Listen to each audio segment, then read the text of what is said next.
2014 sampai dengan 2016, 2 tahun Jakarta mendapatkan cobaan yang lumayan menantang, dipimpin oleh seorang pemimpin yang bukan berasal dari kita. Bukan karena dia punya bentuk mata dan warna kulit yang berbeda, bukan karena dia punya etnis yang tidak serupa dengan kita, tapi karena dia mampu menista apa yang buat kita berharga.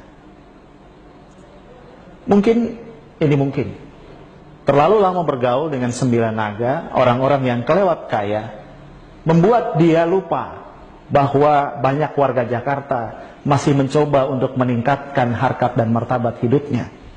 Memang mereka terdampar di bantaran kali, tapi mereka juga manusia yang selama ini tidak membebani negara. Mereka mencari nafkah, membanting tulang, mengeluarkan keringat untuk memberikan pada keluarganya harapan akan sebuah kehidupan yang lebih baik. Tapi apa yang terjadi? Mereka digusur dari tempat tinggal yang sudah mereka tempati berpuluh-puluh tahun, lalu dilemparkan ke rusun yang berjarak puluhan kilometer dari tempat mereka mencari nafkah. Sudah kita bisa duga dampaknya. Mereka tidak mampu membayar sewa yang kelewat mahal, dan akhirnya mereka kembali terlunta-lunta di tanah ibu kota. Yang tidak kalah memprihatinkan, dia dilanda oleh banyak kasus hukum yang membuat kita bertanya-tanya kekuatan siapa yang berada di balik semuanya, sehingga tidak satupun kasus hukum itu yang berhasil menjerat dirinya. Cerita tidak berhenti sampai di sini.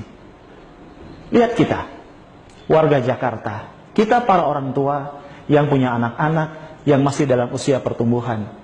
Mereka butuh contoh, butuh teladan tentang pemimpin yang mulutnya bisa dipercaya. Persoalan muncul ketika dia ternyata mampu mengatakan hal-hal yang menggambarkan isi toilet kita di ruang-ruang publik ketika dia bicara. Yang tak kalah parahnya adalah kita tidak melihat konsistensi dari dia. Dulu dia bisa mengkritik pendahulunya. Dia mengatakan seorang petahana mestinya cuti ketika masuk masa kampanye agar tidak menyalahgunakan kekuasaan, tidak menggunakan aset negara untuk kepentingan kampanye politiknya. Tapi yang terjadi ketika aturan itu mengenai dirinya, dia menggugat, dia minta agar Mahkamah Konstitusi melakukan judicial review atas aturan itu. Dia ingin agar dia bebas melakukan kampanye ketika dia masih menjabat sebagai pemimpin ibu kota. Yang juga tidak bisa dilupakan, dengan luar biasa dia mencaci partai-partai politik, mengatakan mereka mencuri suara rakyat, dan kemudian dengan gegap gempita membangun sebuah barisan sukarela untuk mendukung dirinya maju lewat jalur independen dalam pemilihan pemilu kada berikutnya. Tapi apa yang terjadi? Ketika beberapa partai mulai menyatakan dukungan kepadanya, dengan mudahnya dia mengatakan, ya sudahlah, saya maju lewat jalur partai politik saja. Pemimpin seperti apa yang konsistensi ucapannya tidak bisa kita pegang? Pemimpin seperti apa yang bisa mengubah pandangannya dalam waktu singkat tentang hal-hal yang sangat mendasar?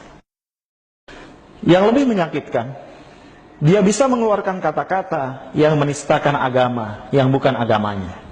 Bayangkan, dia mengatakan salah satu ayat dari Al-Quran, kitab suci umat Islam yang merupakan 85% lebih warga Jakarta, digunakan untuk membodohi mereka. Ini bukan persoalan sara. Sekali lagi, ini bukan persoalan sara. Ini persoalan mulut seorang pemimpin yang tidak ditakar dampaknya.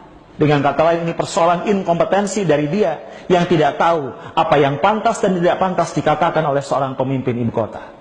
Dia mungkin tidak sadar, seorang pemimpin punya 2 peran mendasar setidaknya dimanapun atau di komunitas apapun dia memimpin. Pertama, pemimpin harus mampu menjadi cultural ambassador, mampu merepresentasikan nilai-nilai dari masyarakat di mana dia hidup dan memimpin. Jakarta adalah representasi Indonesia yang bineka. Oleh karenanya pemimpin Jakarta harus mampu merepresentasikan penghargaan dan penghormatan terhadap kebinekaan.